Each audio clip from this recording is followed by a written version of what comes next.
Viral di media sosial Telegram pada Sabtu 9 Maret 2024, sebuah video yang memperlihatkan parasut bantuan kemanusiaan yang dijatuhkan dari udara tidak berfungsi. 5 orang tewas dan 10 lainnya luka-luka di Gaza ketika mereka terkena kiriman bantuan yang diterjunkan ke wilayah tersebut sebagai bagian dari misi kemanusiaan. Para saksi mata mengatakan kecelakaan itu terjadi pada Jumat pagi di dekat kamp pengungsi pesisir yang dikenal sebagai Al-Shati, salah satu wilayah Gaza yang paling hancur setelah parasut yang dipasang pada palet gagal dipasang dengan benar dan bungkusan itu jatuh menimpa sekelompok pria, remaja dan anak-anak kecil yang berharap mendapatkan makanan dan perlengkapan lainnya. Beberapa ratus ribu orang menghadapi kelaparan di Gaza Utara, di mana mereka tinggal di antara reruntuhan rumah mereka tanpa saluran pembuangan limbah, listrik, atau layanan dasar lainnya. Para korban dibawa ke rumah sakit Al-Shifa di kota Gaza, kata Kepala Perawat Ruang Gawat Darurat Muhammad Al-Sheikh. Seorang saksi dari kamp mengatakan dia dan saudaranya menghitung bantuan dengan parasut dengan harapan mendapatkan sekantong tepung. Lalu tiba-tiba parasutnya tidak terbuka dan jatuh seperti roket di atap salah satu rumah,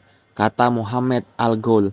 Amerika Serikat dan Yordania termasuk di antara negara-negara melakukan serangan udara di Gaza Utara, di mana ratusan ribu orang menghadapi kondisi yang mengerikan setelah lebih dari 5 bulan perang.